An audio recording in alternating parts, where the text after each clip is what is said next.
Welcome to the She Wins podcast. I'm your host, Heather Sumlin, and today I have the fabulous and beautiful Melody Pierce. Melody was Miss Arizona in 2022. She struggled throughout her life with a variety of challenges, and we talk about those challenges. We talk about her losing her father, the eating disorder recovery that she had to go through, depression, losing a friend to suicide. There's a lot of things that she's had to overcome, but she's become the bright, shining star that she is after it all. So listen up, everyone. I am so excited to have you in person. Yeah. And I'm excited you moved to Texas. I'm so excited I moved to Texas. Oh, my gosh. Okay, so let's just start there. What brought you to Texas? I wanted a change. So I was Miss Arizona and got to serve my state, born and raised in Arizona, had never lived outside of my state. And it's kind of silly sometimes. I think I'm like, wow, you had all these connections in your state and then you chose to leave. And that's a little silly. But I still have those connections and I still keep in touch with all those people. But I knew I wanted to taste something a little different. And I have always loved Austin. I moved to Austin, Texas. Always loved it. My best friend, who I went to college with and high school with, we lived together in college. She's originally from Austin. Oh, and so she had moved back after we were done with college. So I'd visited a ton. And so I just knew there was something that was always calling me to Texas. So here I am. Well, welcome. Welcome to Texas. Is there been, I typically ask this question, everybody, a defining moment in your life? What was a time that really changed your life? There are so many big moments in my life. And I think that's so unique because most people have maybe two. And I have quite a few. Well, That's let's go through such a blessing. Yeah. Yes. I think the biggest would have to be something that was really a catalyst to the rest of my life was when I was 10 years old, I lost my father to addiction. And coming from middle suburbia, I was a part of a divorced household because of his addiction, but nothing was really wrong. We had a very functioning family. I would see my dad on the weekends. We trusted him. I had a great relationship with him. I had a better relationship with him than I did with my mom sometimes because my mom had to be bad cop and he never had to do that because I would see him on the weekends. So we always he got to be the fun dad for sure. Yeah. Yes. So we had a great time. And I think that when he passed, it really showed me that parents aren't invincible. And that's really scary when you're a little kid because when you're growing up, you're like, oh, my parents are going to be there no matter what. You don't really imagine a life or a world without them.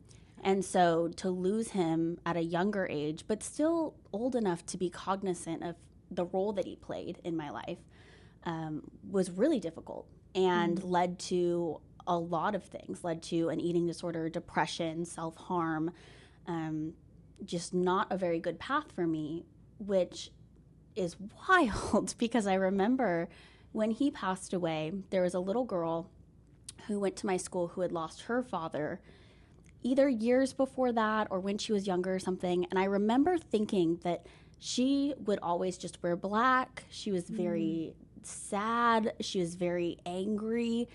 And I remember when my father passed away, I was like, you will not be that.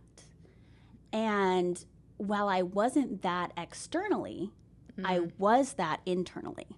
And so how much better was I, And so that was I had put myself to this standard that I think was unobtainable considering what I was going through, which was really interesting as a young kid. How did you manage all of those internal struggles?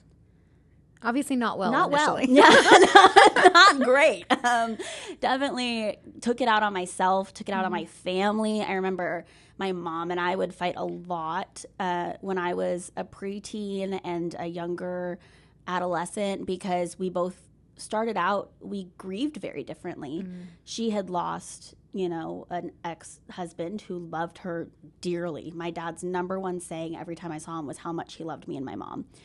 And she had lost that, and then I had lost a father. So I couldn't understand her pain, and she couldn't understand mine. We had both lost someone, but dealt with it in entirely different ways. She didn't really like to talk about it. I really wanted to talk about it. And so I went to therapy. I remember the therapist sat me down when I was little and said, oh, you should have your mom write a will. That's what's going to help you, feel like you have some control, is have your mom write a will.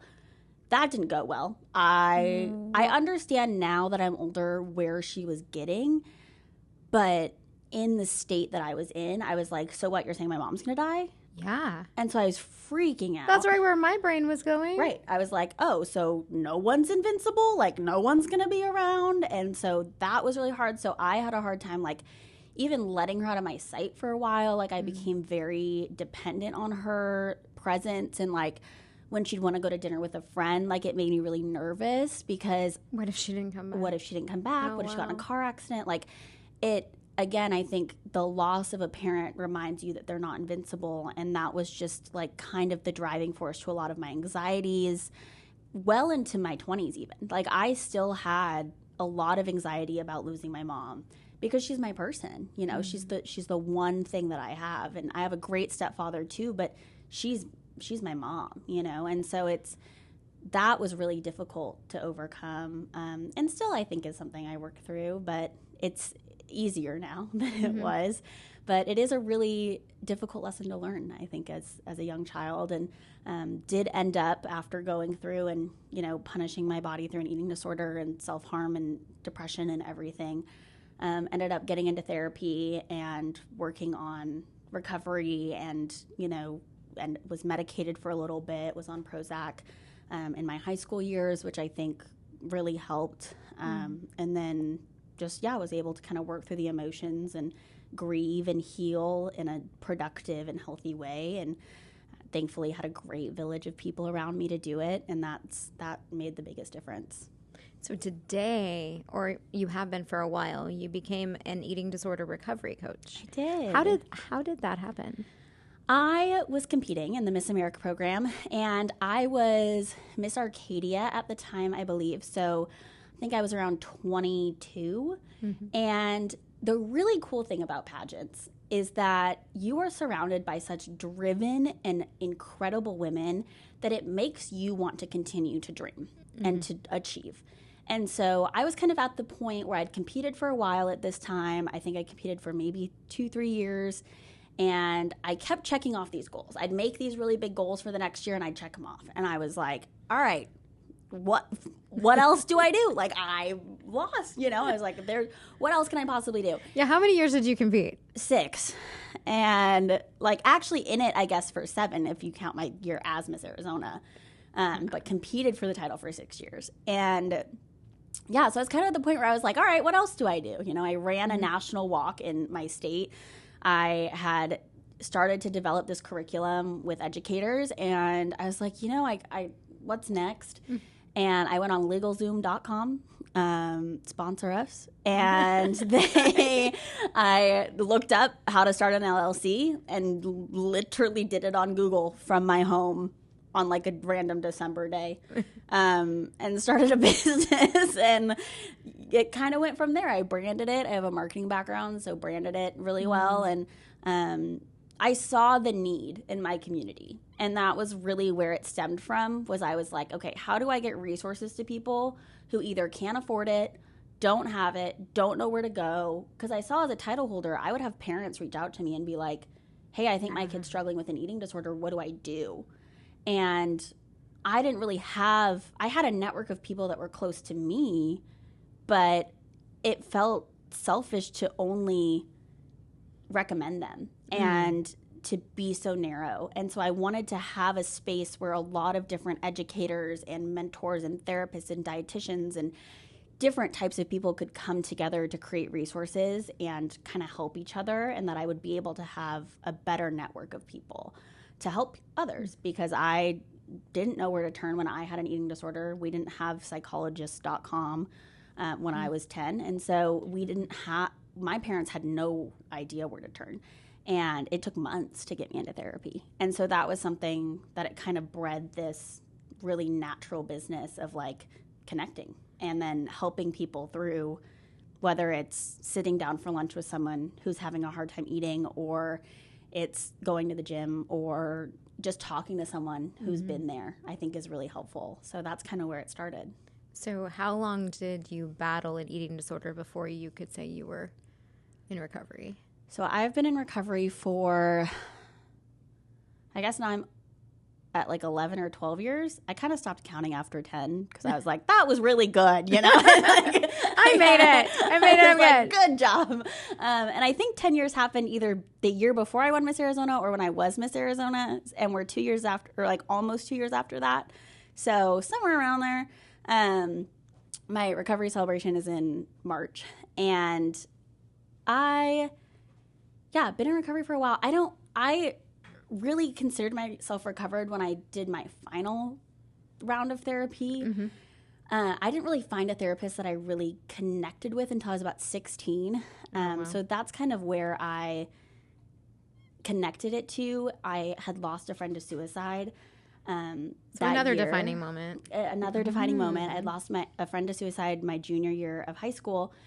And, you know, our whole school was just kind of up in arms. And his mom came in and talked to our school 6 months after his passing, told us that we mattered, and stood on stage and said, I don't want your parent to have to stand here if you pass away. You can't make me cry. And that was the wake-up call I needed because I was doing a lot of harm to myself, and I was hiding it really well because eating disorders can be hidden and depression can be hidden, and these are things that people praise. They praise weight loss. They praise, you know, these behaviors in our society.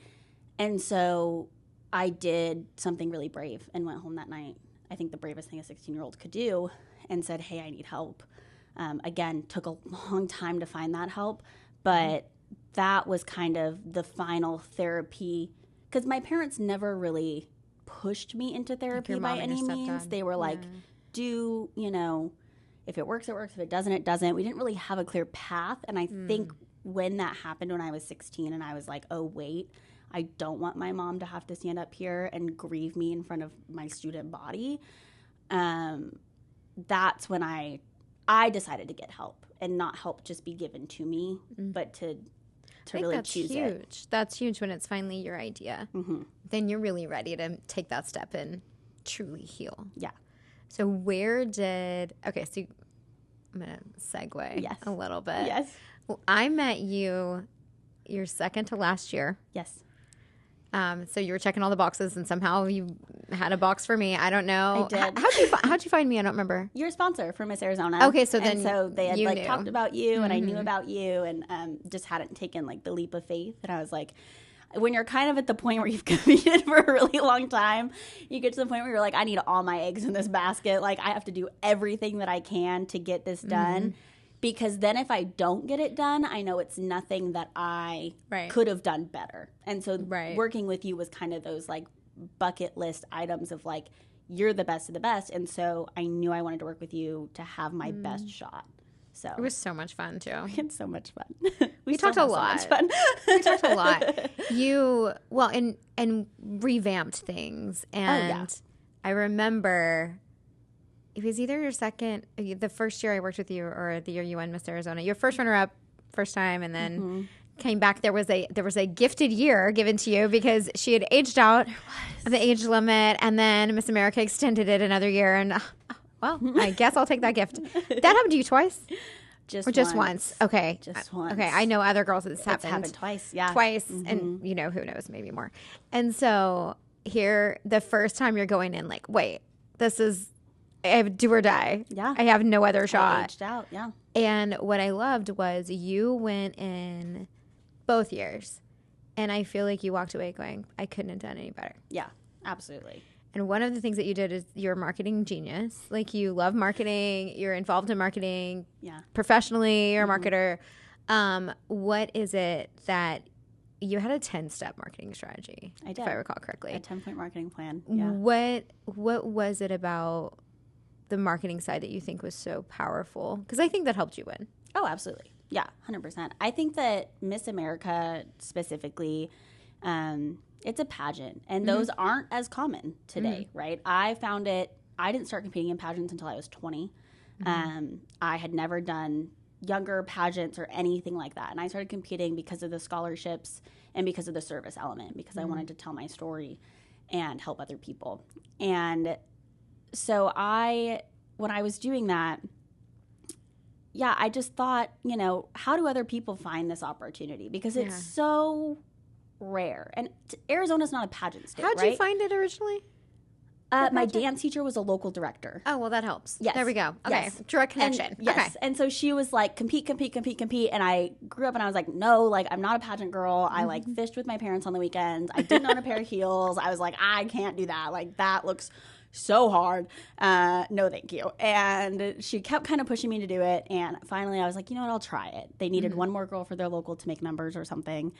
And I was like, I have a prom dress, I guess. So showed up, woof, but did it. But it, that was my marketing background. And what I wanted to bring to the organization was that awareness, because Arizona's not a pageant state. People don't really know about Miss Arizona. And so that was my mission, was to really make her a known figure, because in my head, and still I think, our kids need good role models and they don't have them. And especially touring the state and going into schools and things, I saw that firsthand. I saw that kids were looking up to, TikTok influencers and thinking that was a career path that was liable, and just things that I was like, I don't think that's the direction that we need to like go. And so I really wanted to be that positive force. I really wanted to be that mentor. And I wanted to market to other people that they could do that too. And so that was kind of my defining light into how I kept going, was that I thought that this organization is so necessary for our youth and for our young adults to find, I found some of my best mentors, my second moms, my best friends, all my girls from Miss America I still talk to. I love them. I mean, girls that I competed with, girls that I lost against, girls that I just happened to, be a ship in the night to, that we've always stayed connected. And that's kind of one of the beauties of this program, again, is that it surrounds you with such driven, incredible women. And so I just wanted to market that. I wanted more people to know about that. I wanted more people to be involved with that. I still do. Go compete. It's fun. Yeah. Like, go do it. What a great time. Like, so you mentioned it took you a while. You lost quite a bit before you won. Oh, yeah. So what's your definition of winning then? Is it only winning the title? No. Oh my gosh. Who's only winning the title? I knew when I walked away as first runner-up, after not winning, after aging out, I had aged out. I thought I had aged out for months. This wasn't something that I learned the next day that I aged back in. No. I thought I was aged out. You were mourning the loss of a dream for months. 4 months. Yes. And I think that winning in that sense, I knew walking away without ever having been Miss Arizona, that winning was in the people that I found along the way. Oh, hands down. I really like that. Hands down. My second moms, my pageant moms, winning was having them. Like, point blank period. Whitney and Andrea and Stephanie, like, they changed my life. They showed me how incredible I was, but also still show me, like, I'm now at the age where I have a boyfriend. We'll get married now. Like, I have way different milestones than I did when I was competing. And those women are still pillars in my life to show me how to be good mothers and how to raise families and how to support each other and how to have good friendships when you're getting older and, you're not with people 24/7. And that's really, if I walked away with nothing but them, that was it. Love Hands that. down. Yeah. I think it's so true, because that's what's kept me coming back as a coach, as a sponsor, it's the relationships that you build and the people that you're able to impact as a mentor. Yeah. And that's the other day. It's just at a pageant the other day, and one of the judges happened to be someone that I had done group sessions for, that she had worked with me, and when she was a teen. And then she comes up, it's been years, and she comes up to me and she's like, Heather, oh my goodness. And then she basically tells me she's continued to use what I taught her forever ago. And I didn't even think she'd recognize, I don't know. I didn't think she'd recognize me, whatever. And it's little things like that. And that happens often, and then I'm like, whoa, okay. So the impact that I made even 10 years ago is still benefiting someone. Okay, so let's talk about life now. Because obviously pageant life was yesterday. A little bit ago, yeah. A few years Not too ago. long, I guess 3 years ago. less than 2, I think. Really? Because I gave it up. Oh, you gave it up in 2022. Or 2023. I won in 22. Oh, you won in 22. Yeah. I'm getting you mixed up. I keep wanting you to be in the 21 year, but I know. that was Amber. I know. So I'll get it right one day. So yeah, so it hasn't been that long, but yet I feel like it feels like you're in a whole different world now. Yes.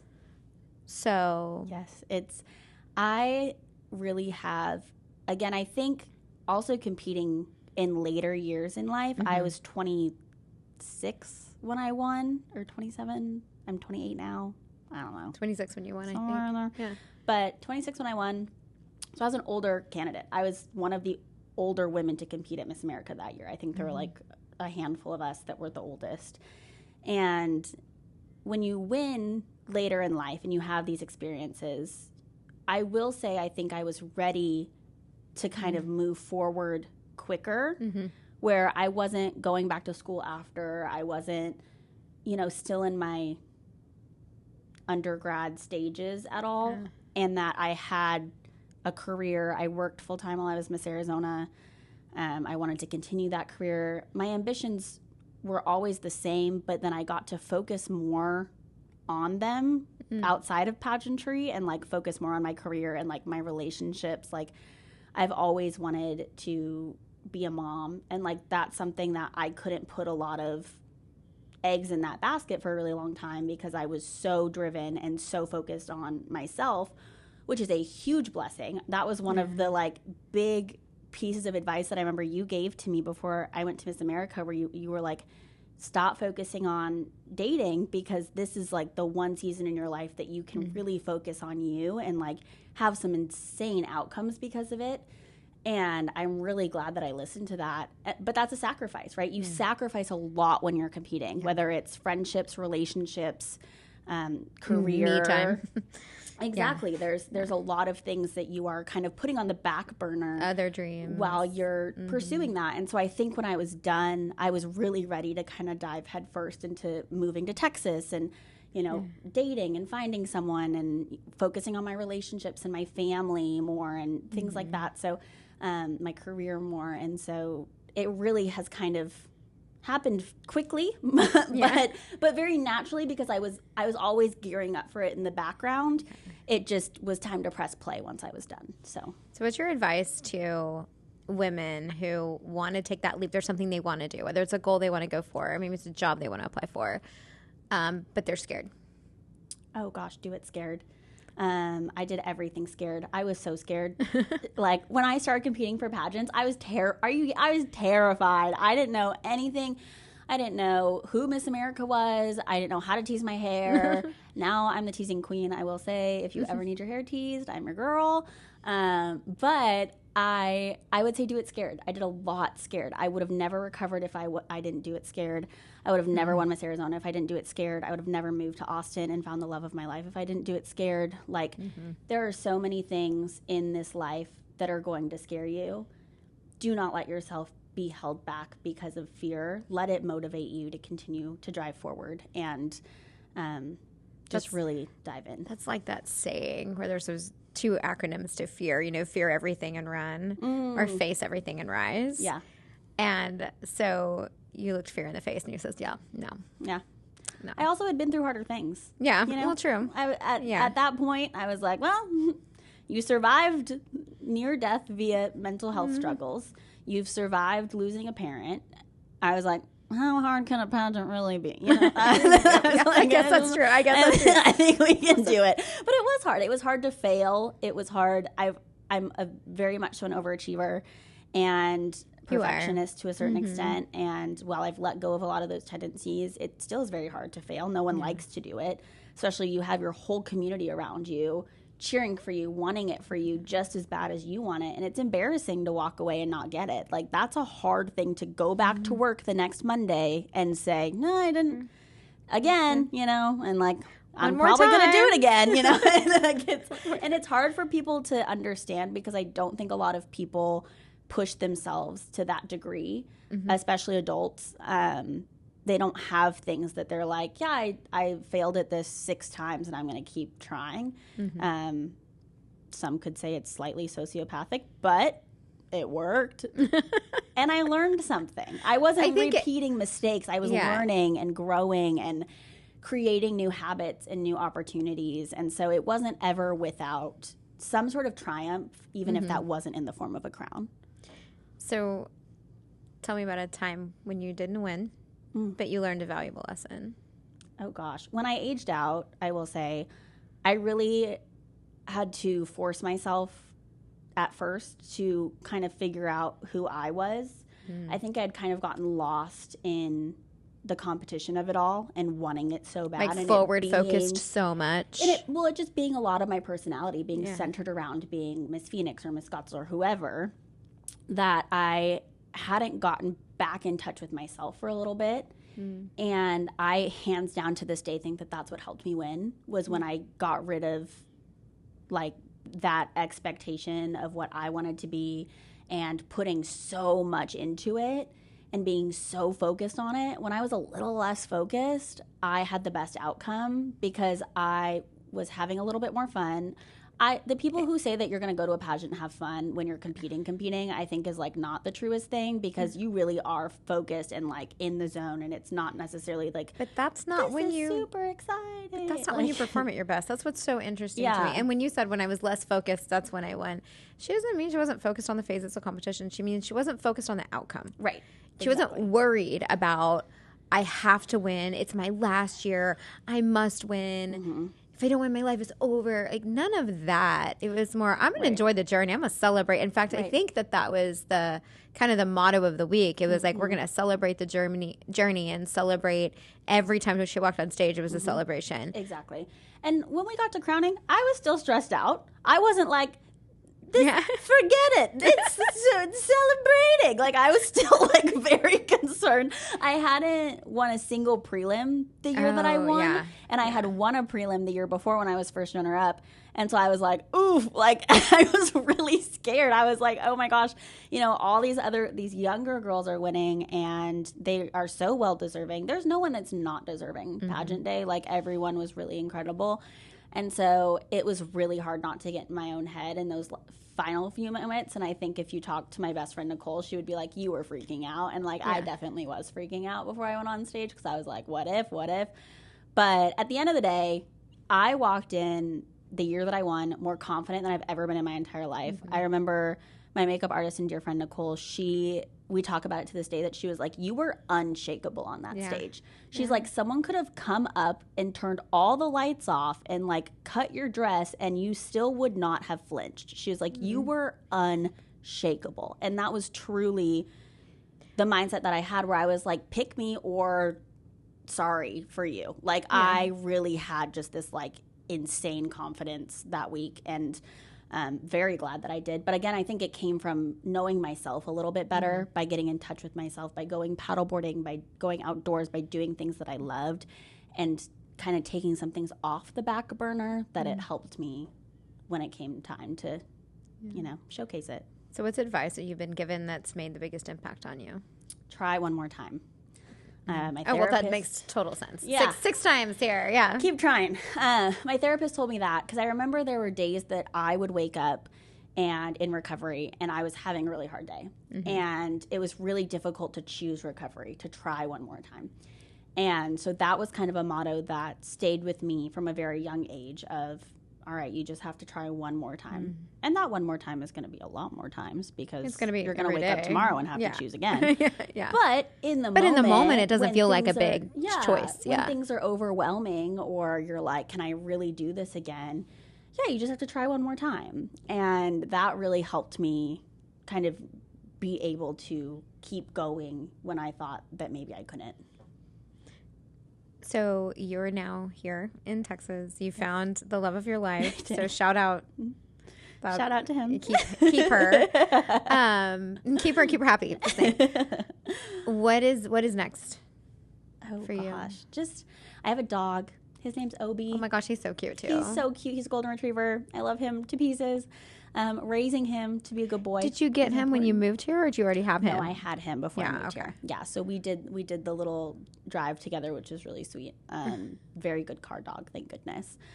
But raising him to be a good boy, focusing on my career, I think connecting with people. And you're still in marketing? Still in marketing. Yep, still want to be involved in the pageant space too. I could see myself as a director one day, giving back to my community. Definitely looking to get more plugged in now that I'm here in Texas, whether that's philanthropically or community-wise. So continuing to kind of look for my spaces here because I had them so defined in Arizona that it's really fun to kind of find new spaces. And so what's the difference between Texas and Arizona? It's much more green here, I will say. And I'm in Austin, so hill country, so it's very green, very beautiful. Not so deserty? Not so deserty. Yeah, that's nice. Some less rocks, less sand, I will say. The yards have grass. I mean, the yards have grass, which is crazy. I went to Houston, though. I've never seen a blade of grass like I saw in Houston because it's more like swampy there, I guess. Those were the biggest blades of grass. I just marveled at them every turn I took when I was looking at all the yards. I was like, these are great. This is some crazy grass. My boyfriend was so like, excited. What? And I was like, this is so cool. Because Arizona, I guess we don't really have, we have golf course grass, which you have here too. And, but it was some wild grass. I've never seen anything like it. So yeah, loving the green and loving the people. I mean, people in Texas are so nice. People in Arizona were so nice too. I really don't think there's a state that people aren't very nice. But I do love how kind everyone has been, kind of welcoming me to a new state. And of course, already having the foundation of some pageant friends, but making more along the way. So I love it. What advice would you give to someone who they're watching and they're like, oh my goodness, I don't know that I have the strength to go again. And maybe they struggle with an eating disorder. I mean, that's kind of what I think about. When I think of you, I think of all the overcoming that you did. And they're struggling either with an addiction or an eating disorder or some sort of depression or anxiety that's kind of holding them hostage. Yeah. What do you tell them? I think it's really important to have a network of people that you trust. And if you don't have that network, to reach out to someone, feel free to always DM me, Instagram message me, whatever, if you're looking for someone to connect with. Because I think that at the end of the day, the people that we have, like I said, are the most important piece to the puzzle. We can have all the material things. We can have new houses and new jewelry and new dresses. But when we have good people, that's what makes a huge difference. And so just make sure you're surrounding yourself with people who are going to lift you up and be there for you through whatever struggle you're going through, because it's so worth it to have just good humans around you. I think it makes it a little bit brighter. And it's going to be hard. And it's not going to be easy. But you can get through it with the right people. Thank you so much. Yeah. Thank you for being here. If people want to follow you, how do they find you? My Instagram's private, so probably won't accept you. Love you though. But how do they DM I have a TikTok, I guess. How do they DM you? My Steps Instagram. Yeah. Silly. My business Instagram. It's Steps_recovery. So. Oh, there we go. They need to follow you on your Instagram. There we go. Yes. And you have a TikTok. What's your TikTok? My TikTok's Melody Faith 1. I think there's 2 Y's. MELODYY. Faith 1. Ooh, I think I should have looked these up before I got here. That's okay. I'll put them in the description. Okay. I was like, the handles are a little foggy, but yeah, on there. And then I have a website, melodypierce.com, and then stepsrecoverycoach.com. So more information about me on my website, more information about the business on the business website. But happy to help. I hope you will reach out to Melody if you're struggling with an eating disorder. I would love for you to get people connected with ways to get help. Also, if you are a pageant girl and you want to pick Melody's brain, well, I'm going to do it for you. For our Patreon members, if you're not a She Wins Patreon member, I recommend that you join. Melody and I are going to spend a little bit of time talking about her journey at Miss Arizona, what that marketing strategy actually was. We're going to unpack that because I think that would be valuable for people. Thank you so much.